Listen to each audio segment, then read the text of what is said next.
And we are back! Okay, that was annoying.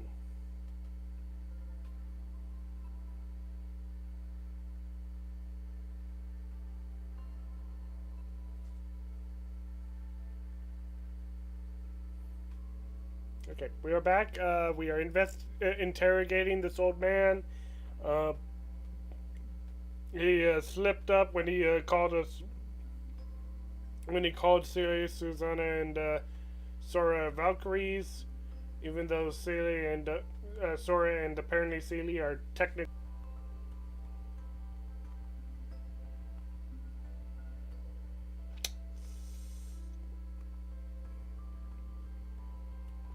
I know this is satellite internet and that the satellites are always moving, but she doesn't seem to be having a hard time right now.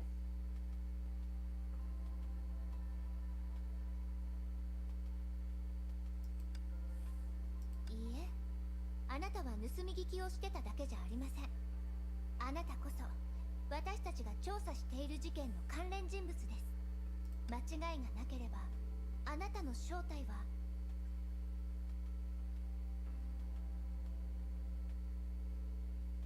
A Neapolis pharmaceutical researcher? あなたは新庄製薬の研究員ですよね。どうしてそう思うんじゃ？この倉庫で新庄製薬のものだった段ボール箱をたくさん見つけたから。ゼーレお姉ちゃん、それは違うと思うよ。てめえの。落ち着いて、ゼーレ。あなたはこの倉庫の所有者ですね。やっぱりそうなんですか？倉庫の所有者は年寄りの男性で、いつもこの時間に倉庫を確認しに来るって話と一致してます。犯行を行った無謀者じゃなくて所有者だと思います。最も重要なのはこの倉庫を熟知してる点です。スーサナさんが2度もつまずいた階段をスムーズに歩き、こんなに散らかってる倉庫から素早く椅子を見つけました。I knew that the warehouse owner was a bit obvious, but I kind of figured, hey, maybe it had something to do with the pharmaceutical thing. Guess not. 確かによく考えてみると、さっきは家に帰ってきたみたいに自然な動きをしてたよね。当然です。だってもともと自分の持ち物ですもんね。じゃが、そんなことが問題の説明になるとでも？単にわしの動きが機敏なだけ。転ばないことなんて別におかしくはないじゃろ。それだけではありません。他のことからもあなたが倉庫の所有者だってことがわかります。それは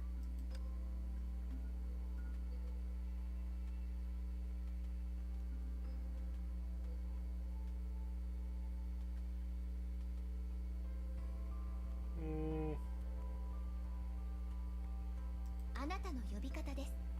またか。呼び方からそれは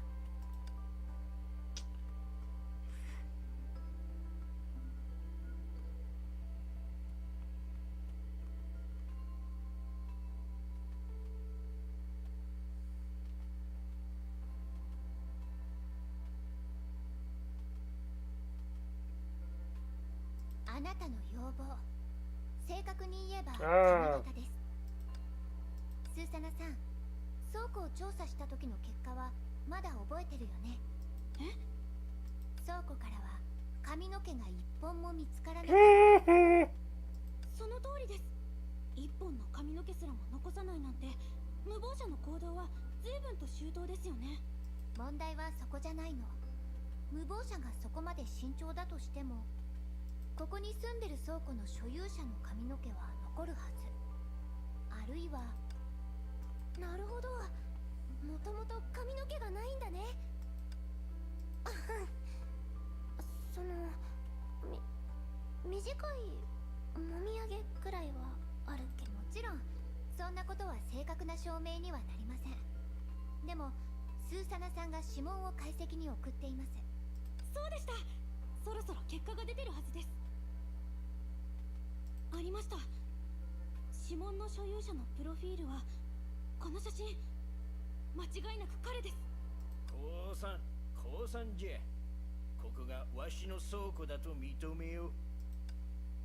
You suddenly stood up and stared at them, angry and dejected. それがどうした？わしは無謀者に侵入された挙句、強盗までされたんじゃぞ。それと人の許可なく倉庫に入り込むのもルール違反じゃろ。もうこれ以上好き勝手はさせん。 It's a crime scene? 確かに一般市民の持ち物は調査できません。しかしもしあなたが一般市民じゃなかったら。セーレお姉ちゃん、それはどういうこと？最初現場には女の子からの通報しかなかったと聞いてすごく心配になりました。強盗事件にあった場合、どんなことがあったとしても目撃者よりも黙ってられない人がいるはずですよね。でも強盗にあった倉庫の所有者は通報しませんでした。だから誘拐されてしまったか、もしくは他の危険な目に遭っているんじゃないかと不安になったんです。でもあなたはこうしてちゃんとここにいる。それはつまり危険な目に遭ったんじゃなくて通報を諦めたということです。わしはそう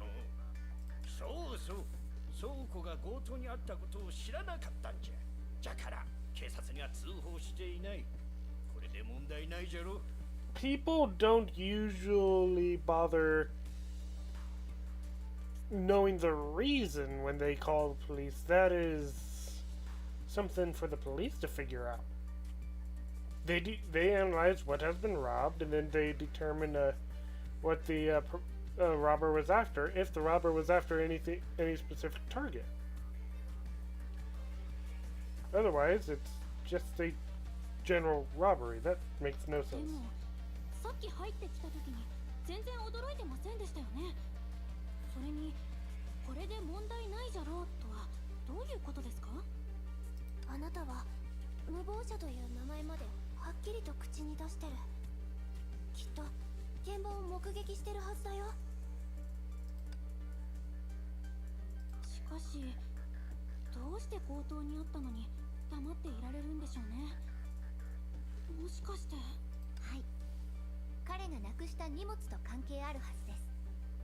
何を奪われたのか正直に話してください。別に何も。今になって嘘をつく必要なんてありますか？本当じゃ、何も奪われとらん。無謀者が入ってきた時は貧しさのあまり何も盗めなかったようじゃ。ありえません。ならこんなに空いてるスペースを何だと言うんですか？倉庫はもともと空にしてあるんじゃ。わしの勝手じゃろ。じゃあこの空っぽの段ボール箱は？段ボール箱は好きで拾ってるだけじゃ。何か文句でも？ The product! いいえ、ここには確かに荷物がありました。その証拠は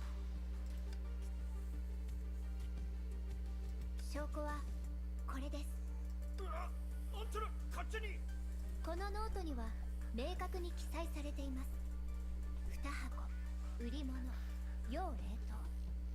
これはあなたが荷物を保管してた証拠では？それはそうじゃ。それは昔のノートで。時間も覚えてるんですね。それは違う。ただの受け取り履歴じゃ。あの荷物は全て売った。だから昨日の夜は何もなくしとらん。もうこれ。本当ですか？どこへ売ったんですか？スーサナさんに調べてもらってもいいんですけど。他の都市にとにかくよそへと売ったんじゃ。これでいいじゃろ。調べられるわけがないし休んだ方がいい。ほら天命のお偉いさんたちも忙しいんじゃろ。わしのことなんて気にするな。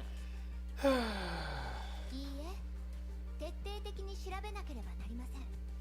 どんなに小さなことでもそれをはっきり調べるのが私たちの責任です。 So long as it has something to do with incognito. あなたはやっぱり嘘をついています。他の都市に荷物を売ったと言いましたが、それでも私たちは本当の行方を調べることができます。だって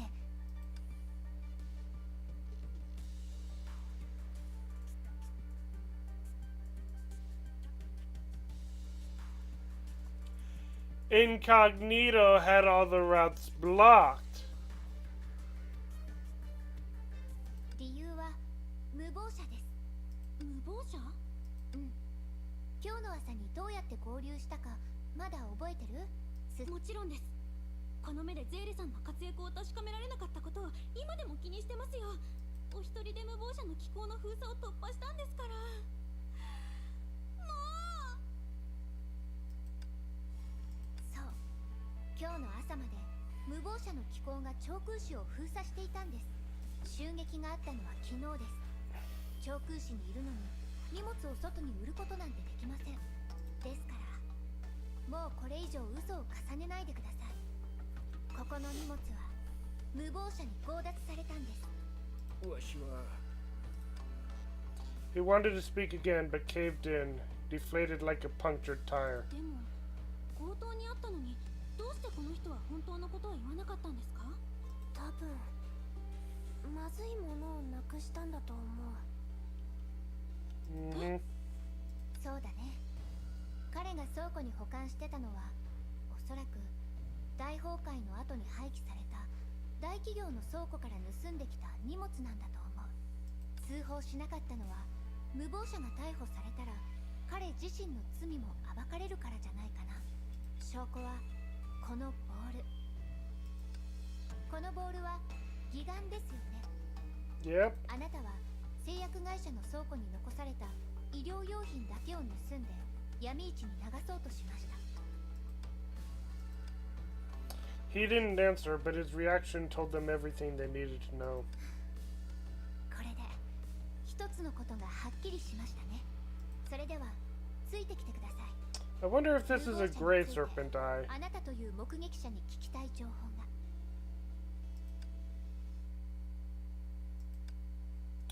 An incoming message alert suddenly sounded off.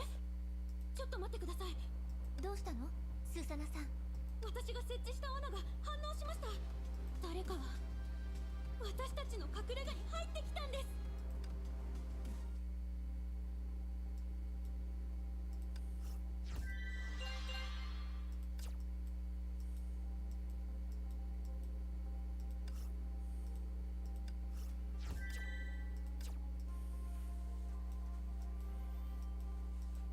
Sheesh.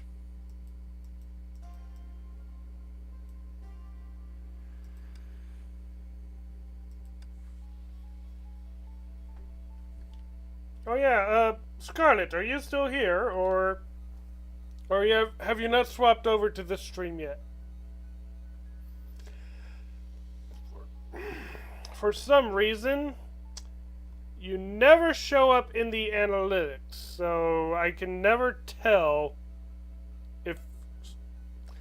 if you are here or not.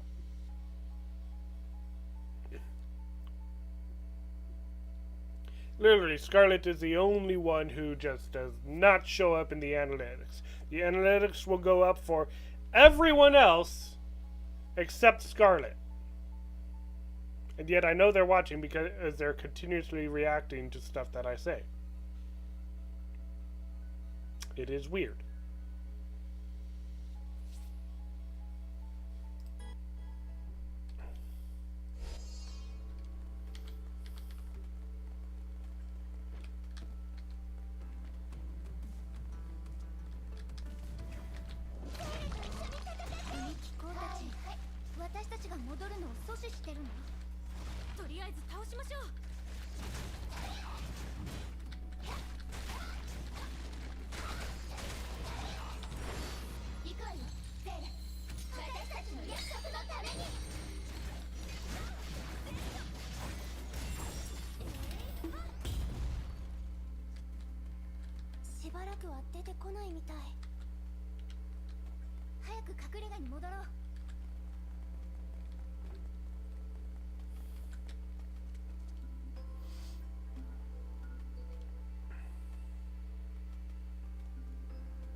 ドアまでこじ開けられています。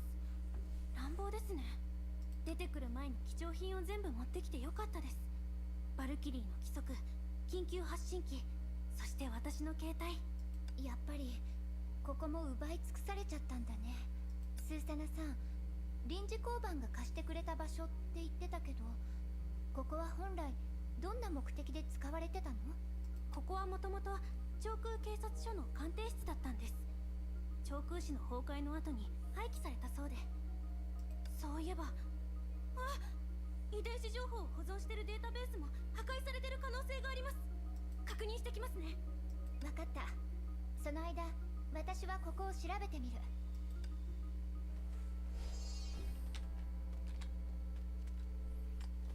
This place where only a few I don't see shambles. 結局、無謀者はどうしてここを襲撃したんだろ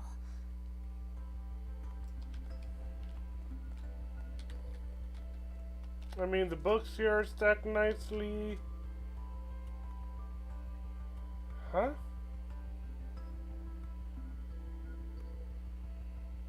Odd. Why is there a robot arm on the floor here?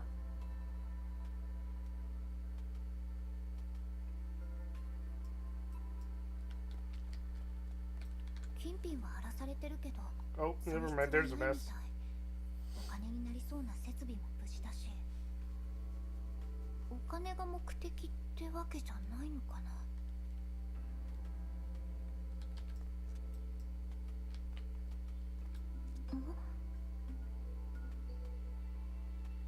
これは一体。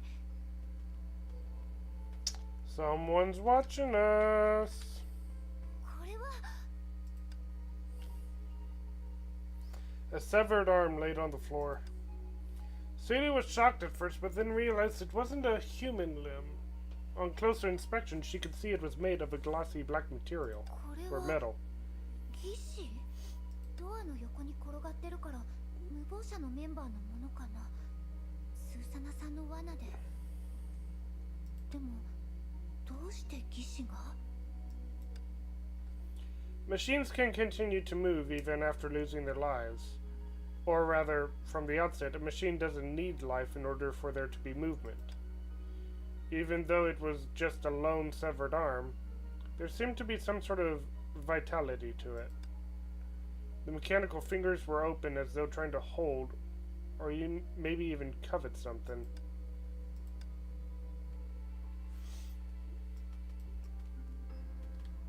Nope, not D, W. やっぱり。どうしたの？スーサナさん。隠れ家の裏の物置を確認してきましたが、データベースは壊され、サンプルと機材も全部奪われてました。残されてるのはこの手にある分析機だけです。これからはたとえ無謀者のメンバーの指紋や髪の毛を採取できたとしても、彼らの身分を確認することはできません。もしかしてこれが彼らの目的なんでしょうか。でも、もしそうだったら。 At that moment, the door of the safe house gently opened and Sora walked in. クーちゃん、おかえり。ただいま。倉庫を占拠してた泥棒は警察に連れてってもらったよ。その時にこっちの戦いも終わったって聞いて、ゼイレお姉ちゃんたちと合流しに来たの。どうだった？ゼイレお姉ちゃん。無謀者のメンバーを捕まえることはできた？逃げられちゃった。っていうより、彼らは最初からここに残って私たちと戦う気なんてなかったのかも。つまり強盗をしにここに来たのかな。そういえば。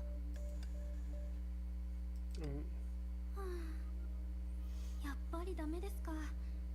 手がかりはこれしかありません。現場に残された私たちのもの以外の指紋や髪の毛は今回も見つけられませんでしたね。見つけても確認しづらいですが、何の手がかりも残さないなんて、これが無謀者のやり方なんでしょうか。でも彼らが残した義士を見つけたし、行方がつかめない化け物とかじゃないと思うよ。怪我もするし。そうだね。長空市に入った時もさっきの無謀者との戦いでも特に強いプレッシャーは感じなかった。それは単にゼーレさんが強いからでしょ。強さだけの感想じゃないよ。彼らの行動はなんだか思ってたより緻密じゃないみたい。むしろ狙える弱点も多かったくらいだし。それなのにどうして彼らの具体的な行方や正体を特定できないんだろう。でもゼーレお姉ちゃん、少なくとも今は進捗なしってわけじゃないと思うよ。あの倉庫の人が取り調べ室で白状したんだって。あの人はここ数ヶ月の間、大崩壊後の製薬会社や工場から医療機器とかを盗んで闇市に流そうとしてたらしいの。もともと詳しかったのもあるけど、そんな自分の経歴を抜きにしても大崩壊が終わったばかりの今、医薬品は必需品になる。他人の不幸からビジネスチャンスを見出す人って本当にいるんですね。獲物を捕食して栄養を吸収するのは動物の本能。昔先生がそう教えてくれたよ。でも先生はこうも言ってた。私たちは動物であり人間でもある。この子の先生ってすごく教え上手みたい。でも私の記憶では。とにかくあの人の証言があれば盗品の行方も簡単に調べられるよ。これからは警察も芋づる式にいろいろ暴きたいって言ってた。 Unless they continue to use those products for themselves. でもこの前の襲撃事件で強奪された盗品はまだ無謀者のところにあるんですよね。まさに猫に鰹節みたいです。盗品。何か引っかかるような。得られた情報はお互いに関連性があるように感じたけど、確かな結論にたどり着けてない。I just remembered something that I need to take care of. I'll be right back. One moment.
Lava lamps are really interesting now.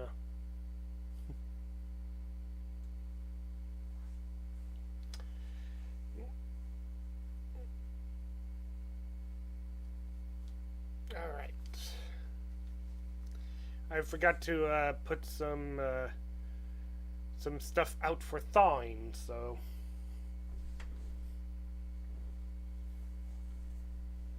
こんな時はどうすればいいのかな。みんながよく言ってるように思考の盲点を見つけるか視点を変えるか。 And then she recalled someone that shared her name, but a different perspective. Since she had arrived at Nagazora, she made no attempt to call her out, and it seems like there was a tacit understanding that there was no need for her to make an appearance. Perhaps this made her a bit lonely, but it's clear this wasn't the time to think about that. 今の私なら一人でもちゃんとできる。敵との戦いも対策も。 Yeah, because I think the other strategy would be let's just bash these guys. 自分なりの答えを出せるはずだよ。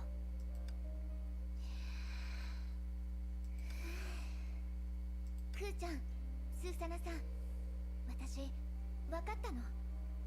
実は私たちはものすごく無謀者の正体に近づいてるんだと思う。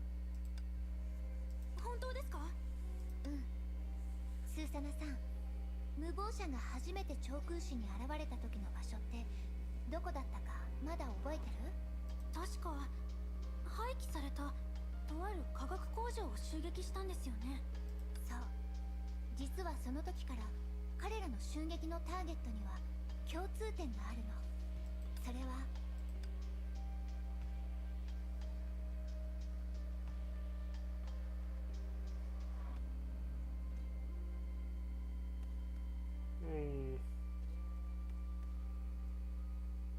襲撃のターゲットになった場所はどれも医療技術と関係があるの。化学工場は製薬会社と関係あるよね。昨日襲撃された倉庫も盗まれた医療用品を保管する場所だったし、住宅街で出会ったあの酔っ払いさんも薬局の人だった。さっき隠れ家が荒らされたのは多分彼らの目的はデータベースというよりサンプルと機材にあったんじゃないかな。そうだったんですか？てっきり自分の正体を隠すためにわざわざデータベースを破壊したのかと思ってました。指紋や髪の毛を採取されてなかったらわざわざデータベースを破壊する必要なんてないよね。そもそも私たちの隠れ家がどこにあるのかもわからないと思う。つまり無謀者の目的もあの倉庫の主と同じってことですか？彼らも医療用品の横流しをして闇市で儲けようと。そんな簡単な話じゃなくて、多分彼らはヨルムンガンドと関係があるんだと思う。ヨルムンガンドが滅んだ今でもあれほどの気候を駆使して戦えてるし、それに無謀者は金銭面で悩んでるようには見えないしね。あと警察たちは今でも盗品を一切見つけられていないでしょ。市場で流通してる物品はたとえ闇市でも痕跡を残すはずだよ。精霊お姉ちゃんは無謀者が盗品を自分の手元に残してるって言いたいの？でもどうしてそんなに大量の医療機器が必要なのかな。多くのメンバーが病気になったというわけでもないでしょうし。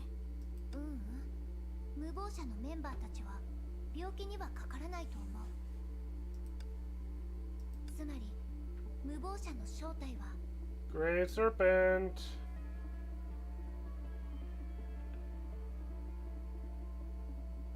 この前調査した時にいくつかの違和感に気づいたの。無謀者の顔を見た人はいない。それに彼らは指紋や体液、髪の毛も残していないでしょ。でも行動する時のやり方は慎重じゃない。子供に目撃されたり駆けつけた私たちと戦う可能性もあるくらいに、その行動の矛盾から考えると綿密な計画を立てられるのにそれを細やかに実行する能力を持ってない人みたい。頭は切れるけど体が連動してないから複雑な動きができない。それが無謀者なんじゃないかな。まるでつまり無謀者が生物学的な証拠を残さず顔も目撃されていないのは秘密裏に行動してるからじゃなくて、目撃されることも生物学的な証拠を残すこともできないんだと思う。それってまさか。もう一つの証拠は現場で見つけたこの義手だよ。これの持ち主はおそらく一部が義手ってわけじゃなくて、全身が同じ構造をしてるんじゃないかな。無謀者は中途半端な人造人間の集団なんだと思う。だからマントの下を見た人もぼやけているように感じたの。大人は自分の目を信じられず、相手の顔をはっきり確認できなかったと思い込んだ。子供は事実をそのまま言ったけど、誰も信じてくれなかった。そして彼らはそもそも正体を隠すためにマントを着てるのかなって考えた。マネキンに人間の服を着せたら、みんなはそれを無意識に同類だと思い込んじゃうでしょ。ということは、無謀者は医療機器の強奪を目的とする人造人間の組織なんですか？おかしいですね。彼らの目的は人造人間にも医療機器が必要なんですか？ Right. Even though she had finally deduced their culprit's identity, she couldn't pin down their motive. Inanimate humanoid monsters come out at night to steal life-giving supplies. It was a horrific thought, if not an absurd one as well. But she knew better from experience.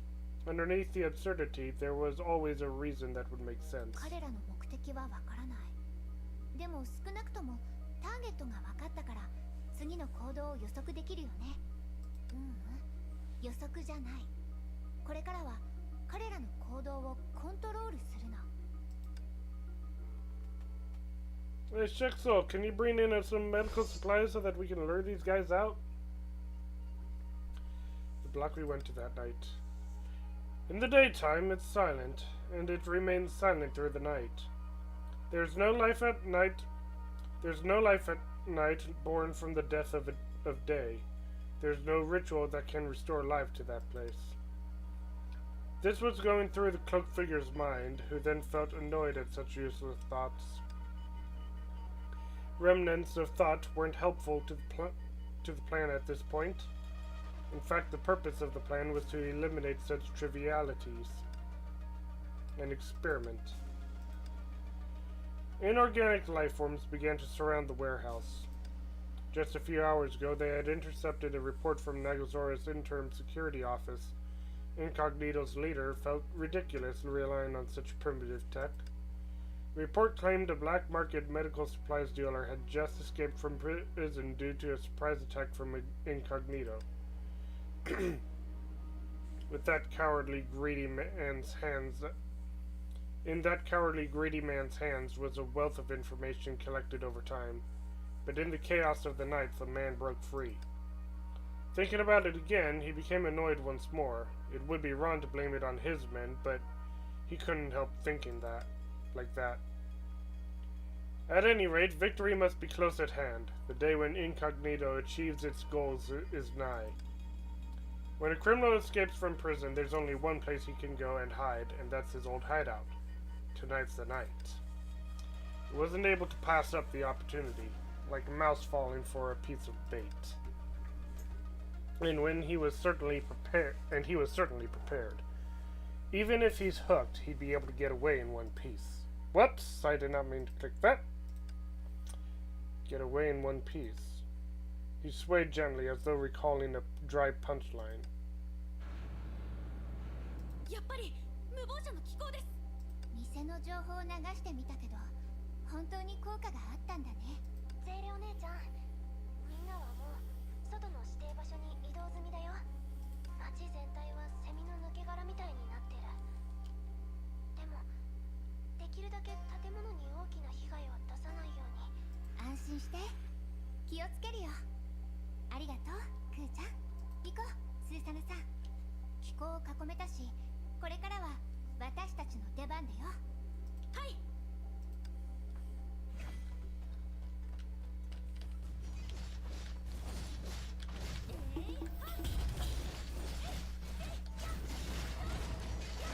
セーレさんの予測通りです。この機構たちには操縦者がいません。設定されたプログラムで動作しているだけです。でも人造人間の痕跡はまだ見つかってない。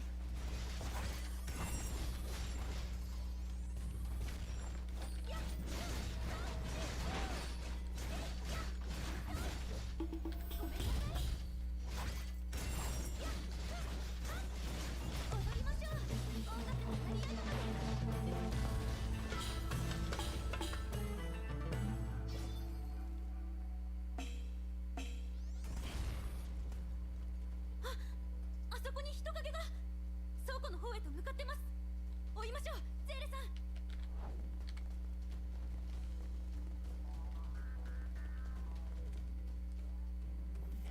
As the encirclement began to shrink, the mechas began to retreat until they had completely fallen back. Finally, at the center of the encirclement was a familiar warehouse with an equally familiar truck parked in front. ありました。これが無謀者のリーダーの運送車ですよね。 Celia remembered what the child had told her and looked at the rearview mirror. やっぱりあの子の言った通りだね。バックミラーが壊されてる。警察たちも言ってましたね。今日隠れ家を襲ったチームの中にもバックミラーが壊された車両があったって。隠れ家の敵を取らせてもらいます。 As the truck had been empty for a while now, everyone's eyes turned instead to the warehouse. すみません。聞こえていますか？ここはもう包囲されています。できることなら傷つけたくありません。投降して出てきてください。あなたは悪いことをしましたから、その対価を払う必要があります。 That's a very childish line, Celia. 本当に優しいアドバイスだな、お嬢さん。この声、彼は。悪いが聞き入れるわけにはいかない。体の損傷など私にとっては大したことではないし、おとなしく捕まるのも性に合わないんだ。私は誰にも束縛されたりしない。自由まであと一歩のところまで来ているのだから。どうしましょう、ゼーレさん。 She bit her lip as she made up her mind. 倉庫に突入しよう。 The door flung outward, the light of dusk dimly illuminating the warehouse. Boxes were scattered everywhere, daily household items thrown about.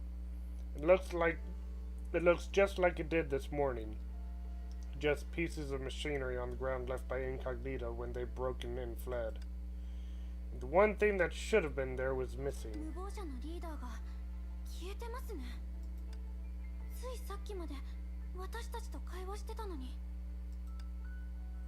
They looked at the empty space, despondent. His final words echoed in their minds, but he was nowhere to be found. I see a lot of robotic parts. そんな倉庫に他の出入り口がないことは朝にちゃんと確認したのに、どうやって逃げ出したんでしょう。 She held her head as she tried to get her thoughts in order. More than his disappearance, what she couldn't get her mind around was that voice. She had without a doubt heard that voice before, up close and face to face not too long ago, about 380,000 kilometers from where she was now. ハイヘビ。でもどうして？あれは本当に彼らだったの？上空市に？まさかまだヨルムンガンドのために動いてる人がいるの？それとも。大丈夫ですか、ゼーレさん。大丈夫。相手は逃げちゃったし、もうどうしようもないよね。もしかしたら今回の件には複雑な背景があるのかも。ええ、そうですね。すでにある程度の情報を集めましたし、これで博士たちも分析し、役立つ情報を入手できるでしょう。そうだ、クーちゃんにも連絡しなきゃね。スーサナさん、今晩泊まるところを探さないと。そうですね。隠れ家は隙間風が入ってきますし、クーちゃん頼りにしてますよ。あ、新しい場所を思いついたよ。ここから遠くないし、2人のお姉ちゃんのことを歓迎してくれると思うの。クーちゃん、あれ、まさか通話を切ってなかったんですか？うん、さっきの声全部聞こえてたよ。私はハイヘビおじさんと一緒にいた時間はゼーレお姉ちゃんより私の方が長かったと思う。とりあえずまずは合流しよう。さっきも言った通り喜んで案内してあげる。新しくできたキオラハウス極東支部へ。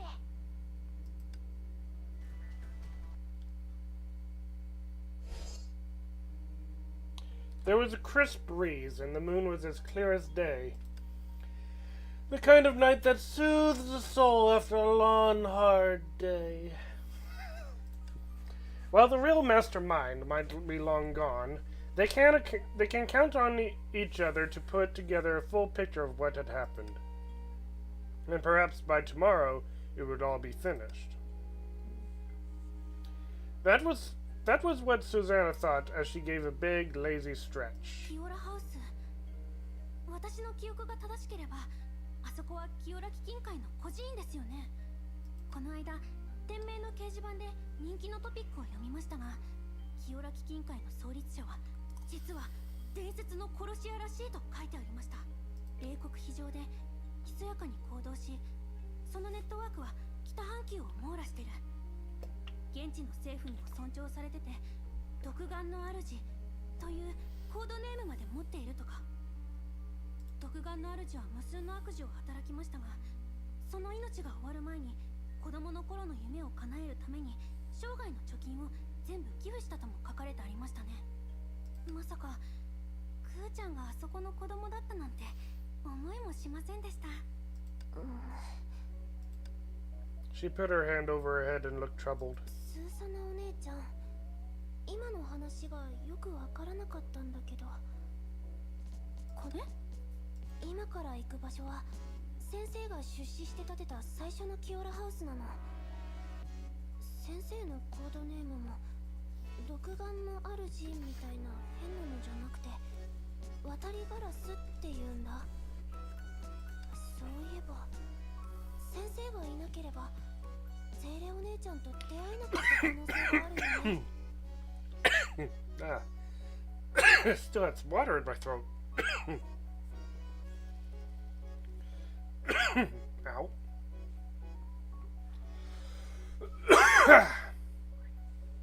Anyway, as I was about to say,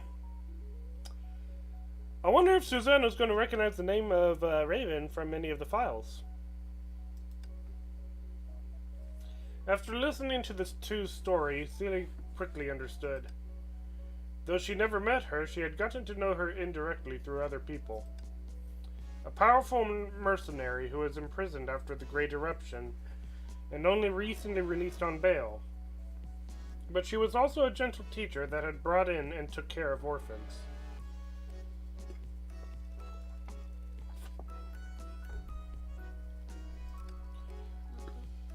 The best way to sum her up was a contradiction. As for why the thread posts were so different from reality, that's mostly due to the other member of World Serpent she had met on the moon, World Serpent. 確かに彼女は素敵な先生だよね。彼女がいなかったらクーちゃんとの不思議な冒険もなかったのかもしれない。やっぱりネットは信用できません。すみませんクーちゃん、あなたの前で変な話をたくさんしてしまいまして。大丈夫だよ。許されないことをたくさんしてきたのは確かだし、他人の評価なんて気にしない。大切なのは私たちだけだって先生が言ってたから。あなたたちに全部教えたの？先生は私だけに話してくれたんだ。みんなが何度聞いても一度も答えてくれなかった質問の答えを。先生の過去とか今何をしてるのかとか、自分はどんな人なのかとか。その時先生は話し終えた後にずっと押し黙って鼻に触ったり髪の毛をいじったり部屋をぐるぐる歩き回ったりしてた。先生は話したいことがたくさんあるみたいだったけど、実際はちょっとしか喋らなかった。あんなに緊張した先生は見たことなかったな。多分その過去のせいで私たちに嫌われるのが怖かったんだと思う。Sora was silent for a moment as she tried to piece together an objective, genuine retelling from a vast sea of memories. She tried to convince her friends to like her sensei, weighing each word carefully just as her sensei had with the children that had been with her for years. 私には先生の言ってたこともどうしてそんな風になったのかもわからなかった。でも私たち自身を除いてこの世で一番私たちを愛してくれてるのは先生なんだってことは知ってる。だから私も先生のように一人前になって周りの人を助けながら未来への道をゆっくりと探したいの。どうやらそれが私たちの特別ガイドの行動宣言のようですね。あなたがいるおかげで私たちの任務はいつもよりずっと順調に進んでいますよ。本当に？私頑張るから私たちも頑張りますよ。そういえばこれからクーちゃんの先生に会えるってことですよね。私たちの目的地は彼女が経営している個人店ですから。私もそうなればいいなって思ってるけど、キオラハウスを建てた後保釈の条件としてあるお仕事をしなきゃって言って先生は長空市を離れたんだ。I suppose that makes sense. いつ帰ってくるかは言わなかったの？それについては She's still got blood in her eye? Sora ran a few steps, turned around and smiled. 私と先生だけの秘密なの。みんなこっちだよ。地面に置かれてるものに気をつけて。ありがとうございます。つまずくところでした。でもクーちゃんはすごいですね。ここも地図には表示されてない小道ですけど、長空市に潜入したばかりの頃は武装した犯罪者が出てくるような気がして、どこを歩いても警戒する必要がありました。ハイヘビおじさんがマークと改造してくれたおかげだよ。じゃなきゃ長空市で単独行動をするなんて怖くてできないもん。単独行動？クーちゃん、まさか。ずっとキオラハウスにいたわけじゃないよ。前回帰ったのは2週間前だったんだ。2週間前。長空市の状況は良くないし先生もいないから、私は年上として自分の責任を担わないといけないの。心配しないでゼイレお姉ちゃん。自分のことはちゃんと守れるから。そうは言ってももしものことが。とにかく急ごう。じゃないとキオラハウスの門限に間に合わないよ。今回の事件はできるだけ早く解決しないと。All of a sudden, we entered this bright and cheery place. In the bright moonlight and through several narrow alleyways, they finally saw the building hidden behind the trees. It didn't look like how one might expect an orphanage to look, but more like a school campus. Even the well-off and well-traveled Susanna could not help but let out a gasp of surprise. 鳥たちの小さな巣をみんなが帰れる家にしたい。それこそが先生の願いで、先生が行動する理由だから。昔大崩壊のせいで沈没したキオラの島は今度戻ったら形にするための新しい案を考えられるはずって先生が言ってた。だって人間はもう崩壊に勝ったんだもん。Contained. クーちゃんの言う通りだね。ゼーレが笑いをこらえてるけど、もしかして私たちに気づいたのかしら。Lilia and Rosalia. だから言ったじゃない。みんなが入ってきてから姿を見せようって。今はサプライズというより盗み聞きしてるみたいだよ。じゃあ早く出ていきましょう。それに子供たちに押されてもう息ができないわ。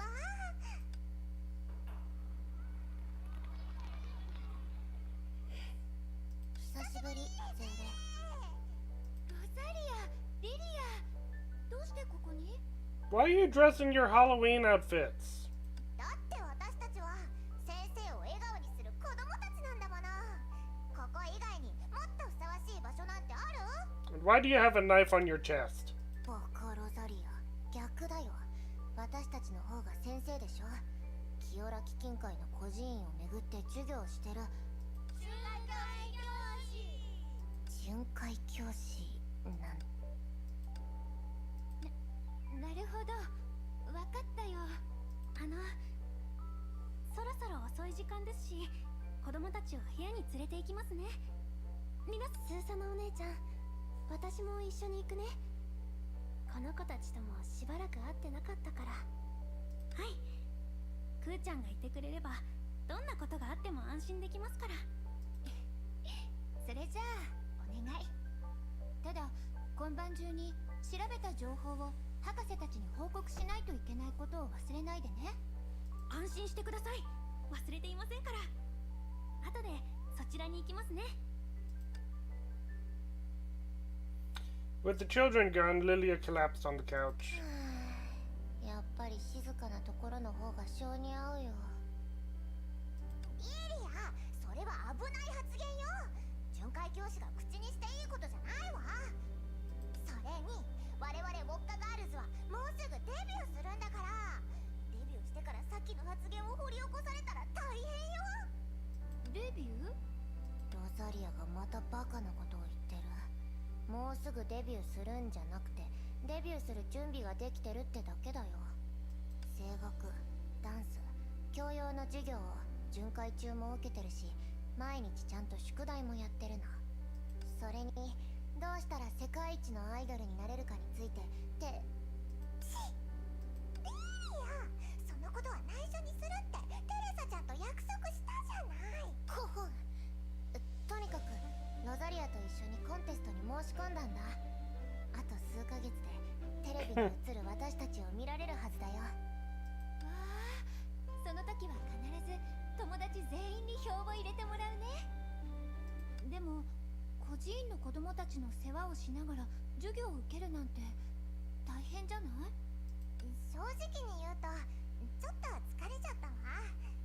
でも今はみんなも何かのために頑張ってるんでしょ。クーちゃんもそうだし、スーサナもゼーレも。だからもし昔と同じようにアイドルになることをごっこ遊びみたいに嘘吹いて何の努力もしなかったら。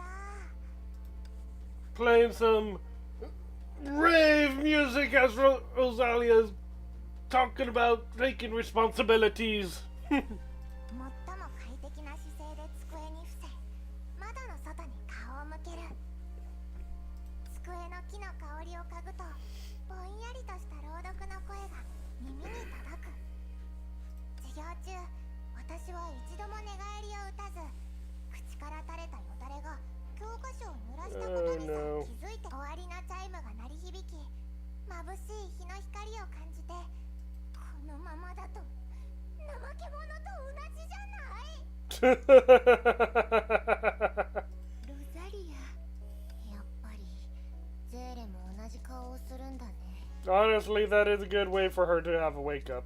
だからあの日の夜、ロザリアは私を連れてテレサちゃんのところに行ったの。怠け者になりたくないって話だけど、他に理由はあるのかしら。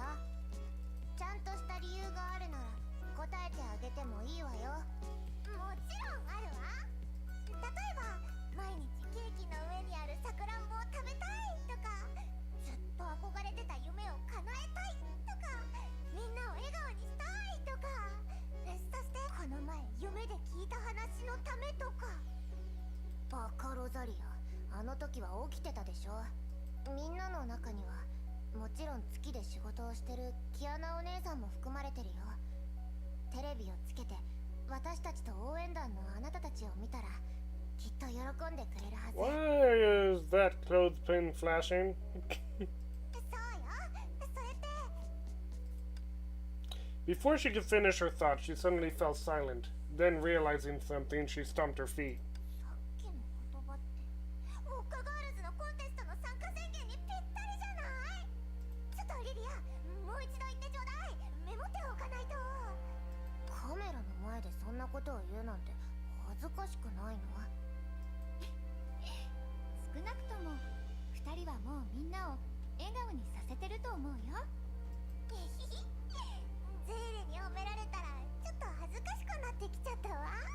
ロザリアのテレポイントって独特すぎるよ。Celine noticed the weariness across Lilia's face. That's when she noticed something was wrong. Due to the Asuka gene injection, Lilia falls asleep every night around 7 p.m.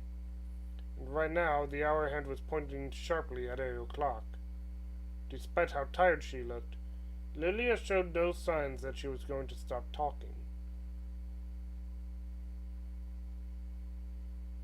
Difference in the time zone? リリア、いつもならもう寝てる時間じゃないの？ああ、心配しないで。今晩の再会のためにリリアは今朝寝坊をしたのよ。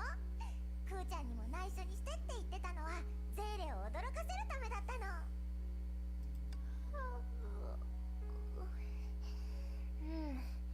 今は全然眠くないよ。Though there was still much conversation to be had, Sally could see it was time for her to end things for now. So she narrowed her eyes and... でもリリア、私ちょっと眠くなってきちゃった。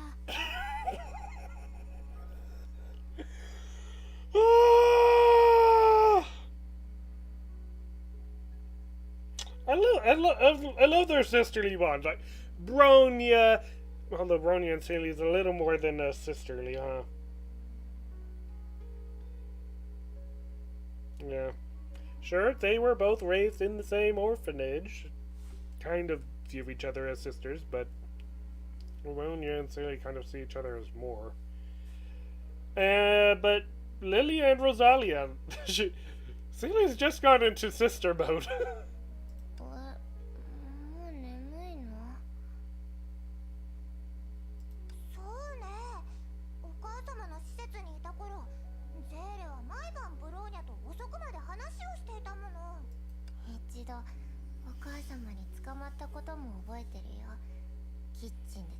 食いをしたロザリアと一緒に説教されてたよね。他にも一度あったっけ？ゼールとプローニャが。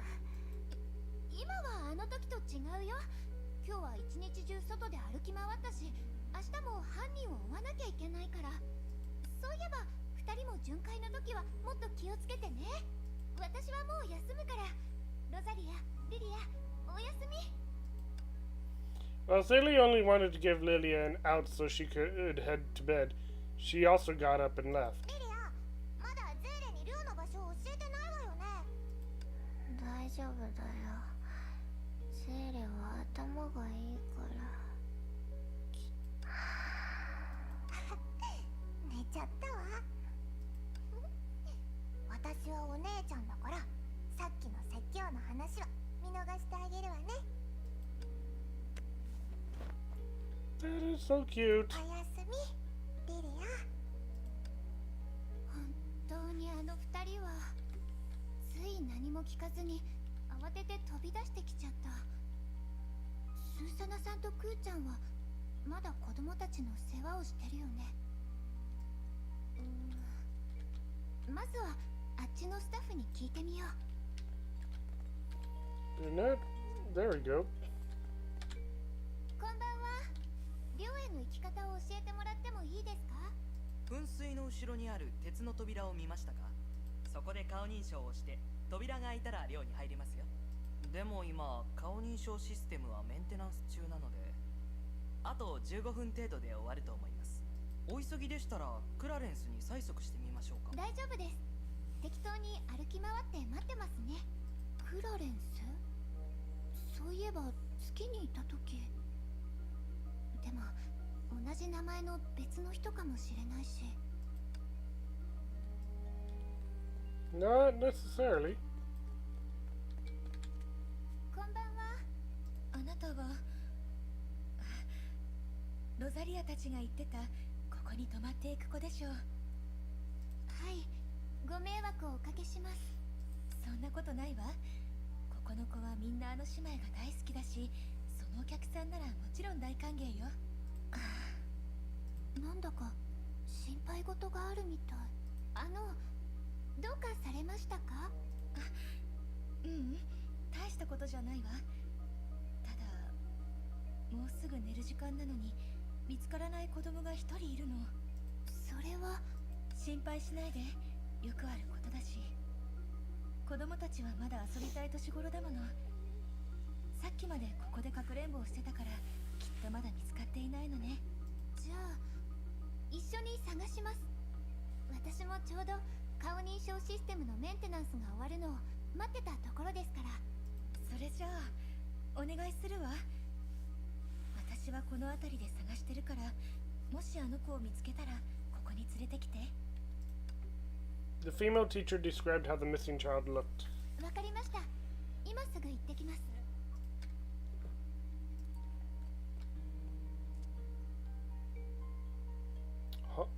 Hoyoverse. That's cheating. Hide and seek. You're not supposed to tell everyone where they're hiding. First a bright yellow flash, and then a obvious beacon on the poor child.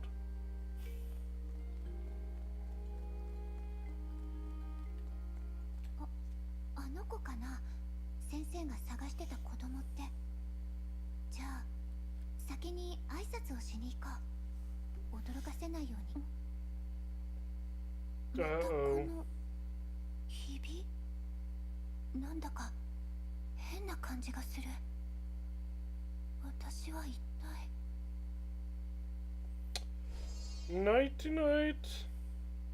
ここはどこ？キオラハウス。What are we doing in ancient Europe?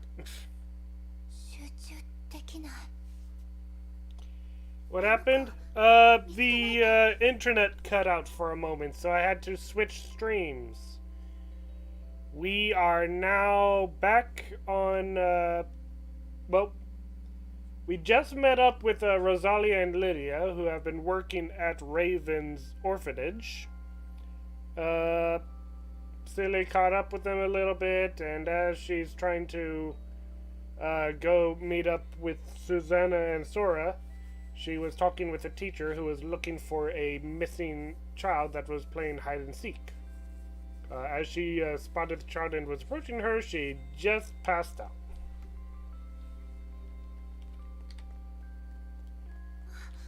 あの子だ。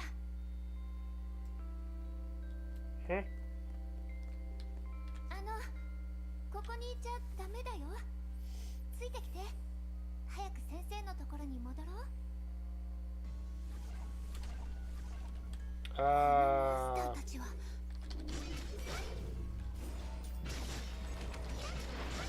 ら、私の後ろに隠れてて。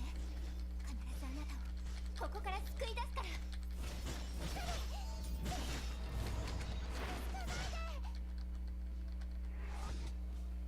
What?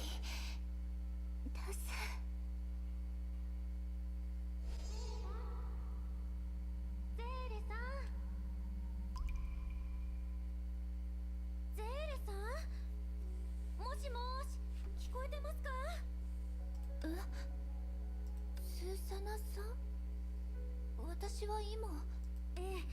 様子がおかしかったんです。立ったままぼーっとしてて、何度呼んでも答えてくれなくて。あ、わかりました。眠いですよね。当然です。今日はずっと任務で忙しかったから、私も疲れましたよ。さっきはそうだったけど、今はある先生のお手伝いでまだ戻ってない子供を探してたの。隅っこにいた子供のことですか？彼女ならもう帰りましたよ。ゼーレさんがぼーっとしてる間に。そうだったんだ。でもさっきの光景は一体。まさか疲れすぎて幻覚でも見てたのかな。でも真実がわかるまで心配させないようにスーサナさんには黙っておこう。確かにそろそろ休憩した方がいいけど、まずは博士たちに連絡しないと。はい、私もちょうど子供たちと話し終わったところです。あそこが寮の入り口ですよ。担当者が私たちの部屋を用意してくれましたし、そこで報告しましょう。あ、今は扉の顔認証システムのメンテナンスをしてるんだって。あと10分くらいで終わるはずだよ。なるほど。でしたらこの10分間を利用して面白いお話でもしましょう。子供たちとおしゃべりをしてたらとんでもない話をいっぱい聞けました。Oh. 例えばある男の子が大人よりも背が高い気候を作ったんですって。その気候は変形するし話すこともできるそうですよ。 Oh, that boy from the Dreamscape or whatever that place was called. 男の子がいなくてもその子は自主的にパトロールをしたり、子供たちに物語を聞かせたり、一緒に遊んだり、宿題を見てあげたりしてるらしくて。さっきの人が言ってたクラレンスってまさか。驚きました？まだまだありますよ。自分の秘密基地から戻ってきた彼は気候を操縦して材料を集めてライフルを作って特戦隊員の学校に志願するって言ってたんです。私が彼くらいの年の頃なんて一人で横断歩道を渡ることすらできませんでしたよ。そんな年で自分の夢と未来を決めるだなんて本当にかっこいいですよね。 Not only does he know his aspirations, he's already developing the skills. Or not developing, そう develop. だね。それにテレサ学園長は予備学科を作るつもりでいるからちょうどいいと思う。でも学校の先生は気候での登校なんて認めないと思いますよ。私は見てみたいですけど。登校だけならまだ良かったんだけどね。だっておしゃべりができるあの気候のおじさんは頑張って子供たちの願いを叶えてくれるんだもん。Perhaps it was because they knew their comrades were safe, or perhaps the moon stole their hearts away. When the girls reported their work for the day and returned to their rooms, they realized that night was truly very short. I'm pretty sure that robot was the robot that we saw on the moon. もうこんな時間。でも今日が充実してたってことだよね。博士たち集めた情報から役に立つ手がかりを分析できるかな。 The girl thought about the mission she did during the day again to make sure that she did not miss anything before she could relax. And then she thought of... まだ寝てないよね。もしもし、聞こえていますよ。Hey.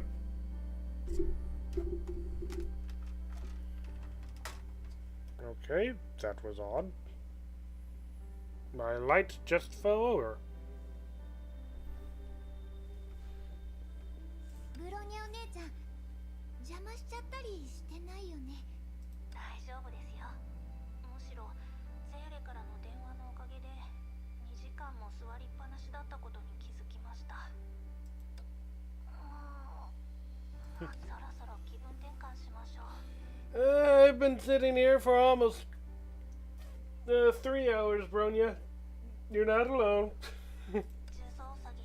Or then again, even after the stream, I tend to, like, I'm still doing stuff, but I am still sitting here because, well, I don't really want to walk out in the woods in the middle of the night. ブロニャお姉ちゃんたら重曹ウサギは私が借りていったことを忘れたの？仕方ありません。どうやら雑用も自分でやらなければいけないようですね。ブロニャお姉ちゃん、このままだと重曹ウサギが抗議しちゃうよ。そういえばいつ返してくれるんですか？さっき重曹ウサギに何て言われたか分かってる？もうしばらく返してほしくないんだって。このまま無駄にこき使われたら壊れちゃうって言ってた Yeah, よ。sure it did. でもアラハトはネゲンプロの最も出来のいい作品の一つですから、派生ゲームが原作のように面白くないと多くのファンをがっかりさせてしまいます。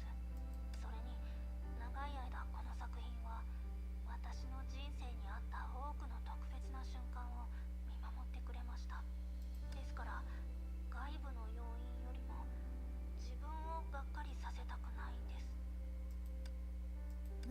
姉ちゃん、なんだか自分にプレッシャーをかけすぎてない？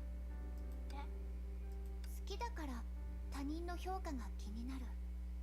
何より昔の自分の気持ちを裏切りたくない。そんなブローニャお姉ちゃんの考えは間違ってないけど、一つのことを気にしすぎると逆に初心を忘れて前に進めなくなる呪いにかかっちゃうよ。だって昔もそうだったもん。孤児院でショーをやる1週間前に私は繰り返し自分に言い聞かせたんだ。ゼーレ、緊張しないでって。でも結局ゼーレは舞台にすら上がってないのに転んでしまって、手に持っていた2つの髪の剣が私の髪の毛に刺さりましたね。ブローニャお姉ちゃん、そこまではっきり覚えてなくてもいいのに。はい、もう言いません。ゼーレの言うことを聞きましょう。評価のことはあまり考えないようにしますね。それでゼーレの方は今日は長空市にいたんですよね。More or less? 順調に過ごせましたか？スーサナさんもクーちゃんもいたから調査は思ってたより進んだよ。任務が終われば私も天命の臨時戦闘員から本当のバルキリーになれるんだって。どうやら対崩壊小隊に加わるつもりのようですね。あ、それともデュランダルさんはゼーレに不朽なる刃に加わってほしいと言ってましたか？詳しいことについてはよくわからないけど、でも私はブローニャお姉ちゃんみたいに一人前になりたいって思ってる。ゼーレはニューアトラにいた時からすごいことをたくさんしていますよ。あなたの成長はみんなの目に映っていますから。まだブローニャお姉ちゃんたちのように大人じゃないし、戦いになれるだけじゃバルキリーっていう名前にふさわしくないから。細部を把握し戦略を立てる、それが私が学ばなくちゃいけないこと。そしてブローニャお姉ちゃん、まだ覚えてる？聖婚計画の精神のアダムで私はテレサ学園長と一緒に多くの夢を見た。ある人は苦しみながら生きて現実に無関心になってた。なのに偽りの夢の中でも自分を苦しめてた。ある人は病にかかって白髪になってた。彼らにとっては夢は命が残してくれた最後のキャンディーだったんだと思う。でも来た目的を説明して夢から離れなきゃって説得しようとした時、むしろ後者の人の方が揺るぎない意志で答えてくれた。そんなお年寄りたちの勇気は無視の精神から来たものなんかじゃないって私は思うの。似たような苦しみを味わったからこそ彼らは若い人たちに周りの美しさに気づいてほしいって考えたんじゃないかな。だってトゲがあるからってバラそのものを否定して花園から離れるなんてとても残念なことだから。彼らは同じ信念を持つキアナと一緒に世界で一番大きなトゲを取り除いてくれた。残りは私たちが背負うべきだよ。ゼーレはすごいですね。そんな多分この間断りの律者講座を聞きすぎたからかな。 I'm sorry. Does Senti have a podcast? そんなことはないと思いますが。 It's hard to come up with such a conclusion, even with the power of a Hersher. One could only empathize with such feelings if they'd step into the shoes of others and referred to their perspectives. そういえばゼーレ、今の予備隊員には姫子先生のような専門的な教師がいるんですよね。もちろん必要であれば私もチームに加わりますが。みんなで肩を並べて戦える日を楽しみにしてるね。先生に関してはふさわしい人がいるってテレサ学園長が言ってたよ。よ。デュランダルさんやリタさん、メイさんも。もちろん休暇以外の時だけど。メイ姉さんですか。確かにメイ姉さんは教え上手ですが、その相手は今のところサボり癖のある誰かさんだけです。教えるのは難しいかもしれませんね。 Wouldn't that make it a lot easier for May? そうなの？今回の任務をちゃんと真面目にこなしてメイさんを驚かせようと思ってたのに。そんな風に考えてるなら覚悟した方がいいですよ。何しろルランダルさんの実の妹だとキアナが告白した時ですらメイ姉さんは驚きませんでしたから。きっとキアナが突然街に現れてバカみたいに笑ってないぐらいのことがなければ彼女は驚かないでしょう。 Oh boy. Now I'm just picturing not Kiana, May just finished buying the groceries, going home, about to turn to her apartment, and Kiana appears. So what are we having for dinner today? メイ姉さんを驚かせることはできなくても、今のゼーレは私の誇りですよ。きっとゼーレから何か特別なことを学んでほしかったから、学園長はデュランダルさんたちの指導を受けるようにとあなたに言ったんでしょう。私これからも頑張るよ。私のことばかりでごめんね。ブローニャお姉ちゃんは最近何をしてるの？私はベルトさんがアラハトの企画書を私に任せてくれたんです。昔のスタジオの資料もたくさん渡されました。原画集、設定集、制作者のラフからアラハトシリーズのグッズセットまで、企画書に役立ちそうなものは全部私の席の近くまで運んでもらいました。最初はきちんと研究して新しいゲームのヒントを得ようとしたんですが、シリーズの大ファンだからか完全にクリエイターの視点へと切り替えられずにいたんです。いつも楽しんでばかりで本来すべき仕事を忘れてしまって。つまりブローニャお姉ちゃんが残業してる理由はそれ？まあでも将来の完成品については自信があります。それにゲームが発売された後なら続編もある程度形が固まってるでしょう。そこで続編の発表会も行えば2倍の注目を集められるはずです。あと続編に前作のネタを入れてみるっていうのはどうでしょう。そうしたら前作のユーザーの気を引くことができますし、今後の開発のための資金も確保できます。 Oh, they dimmed it down as if Bronya is just continuing the conversation. When a speaker and a listener synchronizes, a normal conversation can extend endlessly. And to put a stop to it sometimes, you might need some external intervention. Up! ねえ、もうおしゃべりは終わった？まだ寝ないの？ Through Celia's lips, the other Celia expressed the emotion she... After their exclamation, the two of them fell into silence. ブローニャお姉ちゃん、もう遅い時間だね。明日は他の用事があるから今日はここまでにしよう。ゲームの話題になるとつい話しすぎてしまいます。明日も任務があるんですよね。それじゃあ切るね。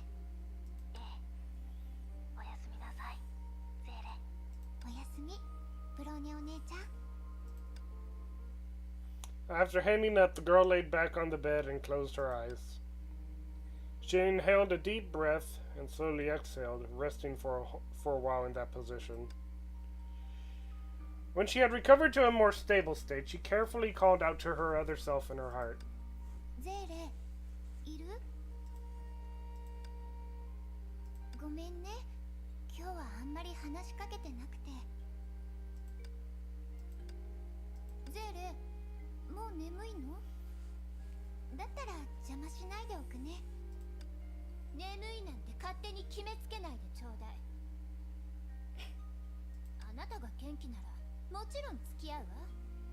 でも明日スーサナやクーに寝坊したところを見られても私のせいじゃないわよ。ゼーレならきっと起こしてくれるって信じてるもん。それはどうかしら。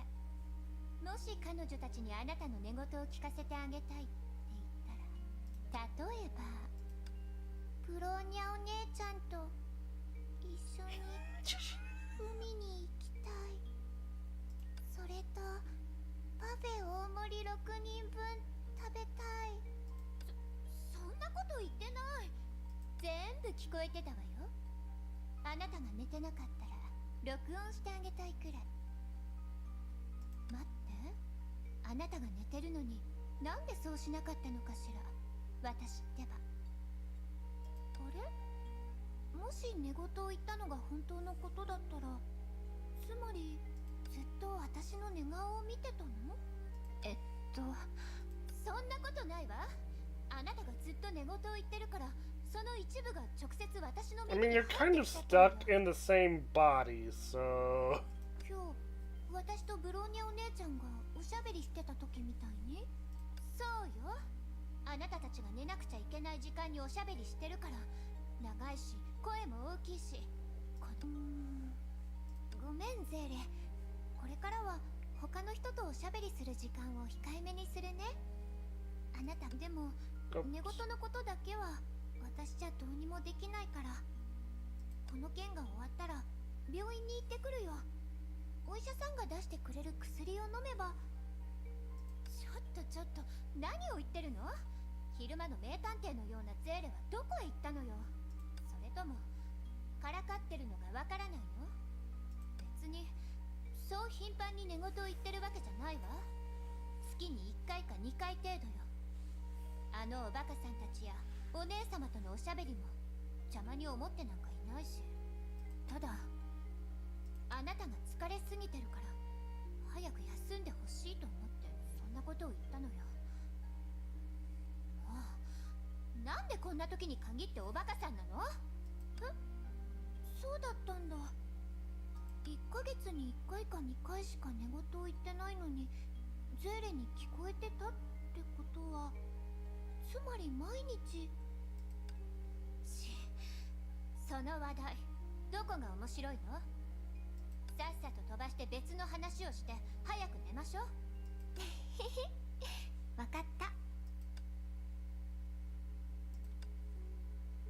今日はいろんなことをしてたみたいね。昼間はあんまり気づいてなかったけど、今思えば確かにちょっとすごかったかも。そうよ。ニューアトラにいた頃と比べたらだい She's ぶ such 進 a 歩したじゃない。 proud sister. この任務が終わったら、もしくはメイと一緒にしばらく訓練したら、あなたが思い描いた理想通りの一人前の自分になれると思うわよ。ゼーレ、勝手に感動しないで。励ますために言ってるわけじゃないんだから、なんて言えばいいのかしら。細かい観察によって導き出した必然の結果よ。何はともあれ、あなたは今のままのペースで前へと進み続ければいいの。私もずっとあなたのことを見守ってるから。見守るだけじゃ足りない。あなたのアドバイスや助けも必要だよ。だって私がなりたかった一人前の自分はあなたのことなんだから、ゼーレ。何バカなことを言ってるの？さっきはブローニャお姉ちゃんみたいに一人前になりたい、ブローニャお姉ちゃんみたいに一人前になりたいと一人前の自分になりたいは矛盾してないはずだよね。へりくつを言わないで。そんなことしてないよ。一人前の自分になればちゃんと自分を守れるから。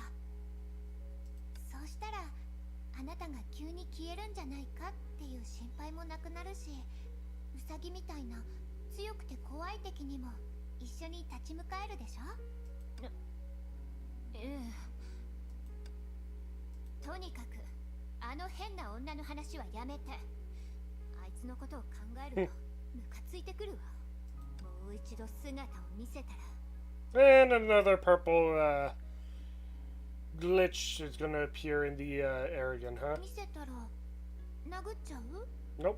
殴るかどうかは別として、私たちの力をちゃんと分からせてあげないと。あなたの言う通りにするね。彼女に私たちの力を教えてあげなきゃ。バカなことを言うのはもうやめて。早く寝なさい。そうだね。この子は一体成長したのかしてないのか、どっちなの？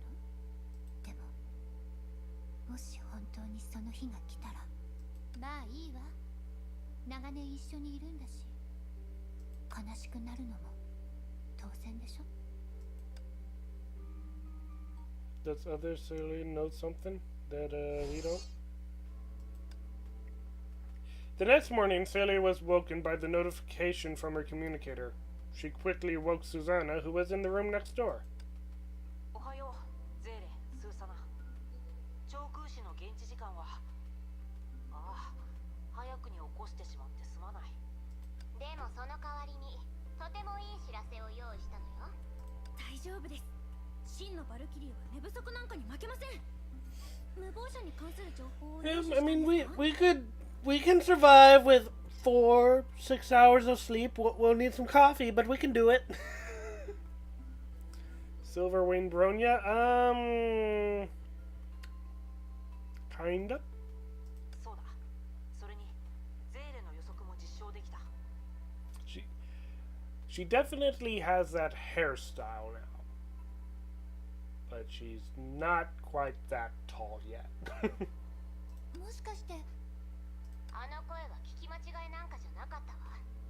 声の主はまさにヨルムンガンドの幹部ハイヘビだったの。つまり彼は生き残った個体の一人よ。僕たちは君とスーサナが長空士で取得したサンプルと、特に無謀者が奪おうとした製薬会社の関連製品を分析した。義肢、電子ギガン、人工器官、それぞれの製品の型番は記録にあるハイヘビの体と一致している。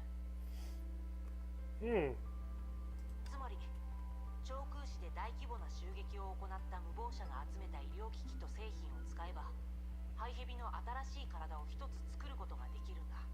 でも、もしハイヘビが彼らの一員だとしたら、どうして手間をかけてまでもう一人のハイヘビを作り出そうとしてるんでしょう。もしかしたら元の体が欠損してて予備用の部品が必要とか。 Makes sense. でもこんなに派手に動いてまで全身の部品を集める必要があるんでしょうか。もしすでに全身がボロボロなら襲撃にも参加できませんよ。 Multiple Gray Serpents? 確かにスーサナさんの言う通りだね。以前メイたちから報告された話によると、ハイヘビネットワークは自滅してるはずよ。でもだからこそ、そいつが全身の部品を集めなきゃいけない理由については、予備用って話より説得力のある仮説を立てられるの。さっき無謀者が奪取した医療用の擬態がハイヘビの体と一致していると言ったが、これはただ一つ目の共通点に過ぎない。その他にそれらの擬態にはトップレベルの技術が使われているという共通点がある。リアルに近い。ああ、義肢や人工器官などのパーツをできるだけ人間が持つ本物に似せたものと言った方が分かりやすいだろうね。もっと詳しく教えてあげる。そうね、例えるなら歩くためだけに作られたシンプルな義足は炭素繊維の管と足の代わりになる板をつなげたものよ。そういった義肢は使用者の四肢の能力をある程度回復させられるけど、炭素繊維の管は人間のふくらはぎじゃないし、板も本物の両足とは違うでしょ。見た目だけじゃないわ。義肢は本物の触覚を持たない。神経の間のシグナル伝達がないから、切断されたり壊されたりしても使用者は痛みを感じないの。あれ、それっていいことじゃないんですか？もちろん多くの手間を省けるし、コストも削減できる。だが最近ある需要が高まってきているんだ。多くの障害者は本物の体に近い技師を望んでいる。The sense of touch is very important for a human. You lose that, well, it's always going to feel like there's something missing. Even if you are able to grab onto something, if you cannot feel, if you cannot mentally feel it, you will always be unsure. It's a miracle, or often can be perceived as a miracle, whenever one can successfully, who has been without an arm for a long time, can successfully grab something and control it. But at least with our current technology, they can't feel them grabbing it. No senses. 本物の皮膚が欲しい。痛みと温度を感じたい。本物の血が流れていればいいのに。人間とそっくりな体が欲しいと彼らは望んでいるんだ。それがリアルに限りなく近いパーツなんですね。ああ、簡単に言えば機能だけではなく、見た目も使用者の感覚も本物の獅子や機関と似ている。ひいては全く同じもののことだ。無謀者のハイヘビはそういった擬態を探してるんですね。今まで彼らが奪ってきた製品はほとんどがそういうものよ。ああ、そういえば被害を受けた医療系の会社に新庄製薬って名前のところがあるでしょ。この会社は名前を聞けばわかると思うけど、悪名高い上条製薬と表に出せない関係があるのよ。そして大崩壊の前までずっと擬態を研究開発してきた大企業のうちの一つなの。Come on. つまり無謀者のハイヘビは人間にそっくりな見た目が欲しくて、そのために新庄製薬の関連組織を再び襲うつもりなんでしょうか。その可能性が高い。ハイヘビが必要とする擬態リストをまとめてみたところ、現段階ではまだ2つの部品が足りないようだ。新庄製薬はセキュリティがしっかりしている大企業だ。無謀者の騒動が終わるまで価値の高い製品を再び無防備な環境に置くことはないだろう。おそらく最も妥当なやり方を選び、製品を本社の中心エリアに移動させるはずだ。ということは無謀者の次のターゲットは新庄製薬の本社の可能性が高そうですね。そうよ。